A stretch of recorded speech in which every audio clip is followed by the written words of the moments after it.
చిన్నపరెడ్డి గారు చెప్పారండి తప్పు జరిగింది అని, ఇంకెందుకు వదిలేయండి సార్.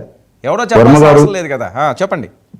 ముందుగా మీకు మీ ద్వారా 99 వీక్షకులు ప్యానల్లో ఉన్న పెద్దలందరికీ గుడ్ ఈవినింగ్ సార్. సార్, ముందుగా నేను వర్మ గారిని అభినందిస్తున్నాను. ఎందుకంటే మాకు ఈరోజు అవకాశంలో మేమైతే ఏ విధమైనటువంటి వెలిబుచ్చాలో ఆల్మోస్ట్ అన్ని మీరు తెలియజేశారు ఇంట్లో. బట్ ఒక మాట అయితే చెప్తున్నాను, చిన్నపరెడ్డి నన్ను కూడా అభినందిస్తున్నాను. ఎందుకంటే నేను చెప్తే ఒకటి, ఆయన ఆవేశంగా మాట్లాడినా ఒక మహిళల మీద ఇలా మాట్లాడడం తప్పు అని చెప్పాడు. ఎస్, 100% జనసేన పార్టీ తరఫున చిన్నపరెడ్డి అన్నదాన్ని కూడా అభినందిస్తూ స్వాగతిస్తున్నాను.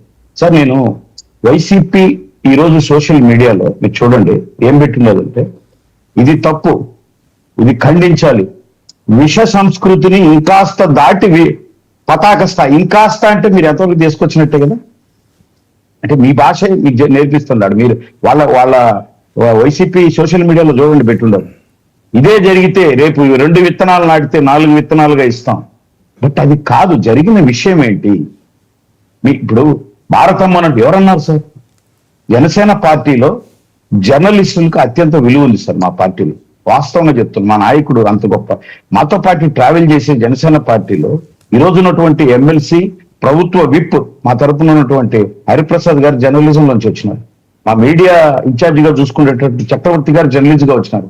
మా అధికార ప్రతినిధి వివేక్ గారు జర్నలిజం నుంచి, ఇంకా చాలా మంది ఉన్నారు సార్. అంటే మేము జర్నలిజంలో నుంచి వచ్చి పవన్ కళ్యాణ్ గారితో నడుస్తామని ఆ ఎథిక్స్, ఆ విలువలు తెలుసు. ఎస్, 70 సంవత్సరాలు ఆయన కొమ్మినేనే కాదని. ఇక్కడ 40 సంవత్సరాలు మీలాంటి వాళ్లకు 69 సంవత్సరాల వాళ్ళకు కూడా నేర్పించే విధంగా ఉండాలి కదా సార్. ఆయన పెద్దరికం, ఆయన వయసు. ఊరికే పెద్దోడిని అరెస్ట్ చేసినారని చెప్పి గగ్గోలు ఎందుకు అరెస్ట్ చేశారు? ఈ రోజు ఒక మాట మేము మాట్లాడితే ఇది తప్పండి అని వర్మ గారు చిన్న పెద్ద మాకు చెప్తున్నాడు. ప్రసాద్ గారు కావచ్చు, మోకా ఆనంద్, నేను అలో చేయదు తప్పండి ఇది. ఆ విజ్ఞత ఏమైంది మీకు? అయిపోవచ్చు మీరేదో నేను టైమ్స్ ఆఫ్ ఇండియాలో చూశాను, టైమ్స్ నవ్లో చూశాను, మళ్ళా ఇప్పుడు ఎందుకు లేండి సోషల్ మీడియాలో ఈ వెకిలి చేస్తలేదండి. ఎవరి గురించి మాట్లాడారు మీరు? ఎస్, 100% జనసేన తీవ్రంగా ఖండిస్తోంది. ఇది మహిళలను మాట్లాడిన మాటగా తీసుకోవడం లేదు. అమరావతి ప్రాంతం మీద వ్యవస్థీకృత దాడి జరుగుతుంది. ఏదైతే అమరావతి ప్రాంతాన్ని వాళ్ళు వద్దనుకున్నారో ఒక వైరస్ లాగా దీన్ని అమరావతి ప్రాంతానికి, ఎస్ గూగుల్లో వెతికితే మీకు ఈరోజు అమరావతి దొరకపోవచ్చు, కానీ గూగుల్ అమరావతికి వస్తుంది. ఒక నల్సార్, ఒక ఎస్ఎల్ఆర్, ఒక ఐఐటి, మొత్తం మెడికల్ గా అన్ని వచ్చి ప్రతి ఒక్కరూ బతుకు తెరువు కోసం అమరావతికి వెళ్దాం, లేదా మన బిడ్డలు అమరావతిలో చదివించుకుందాం అనే ఒక భరోసా ఏర్పడే టైంలో ఖచ్చితంగా ఇది వ్యవస్థీకృత దాడి. అంటే ఆ ప్రాంతం మీద దాడి చేస్తున్నది. మీరు ఆ ప్రాంతంలో లేరా? ఎలా మాట్లాడతారండి? ఒక ఎయిడ్స్ నియంత్రణ వ్యవస్థ సొసైటీ, నేను 1-2 రోజులు వెనక్కిపోతున్నా.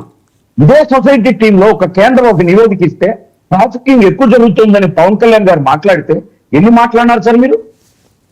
కానీ ఈ రోజు నేను చెప్తున్నా, వైసీపీ పార్టీకి కానీ వైసీపీ నాయకులకు కానీ 100% ఈరోజు చిన్నపిల్లగానే చెప్తున్నాడు కానీ మా నాయకుడికి ఇష్టము అని చెప్పి ఎక్కడ మహిళలు అంటే వాళ్ళు అసలు దే డోంట్ కేర్ సార్.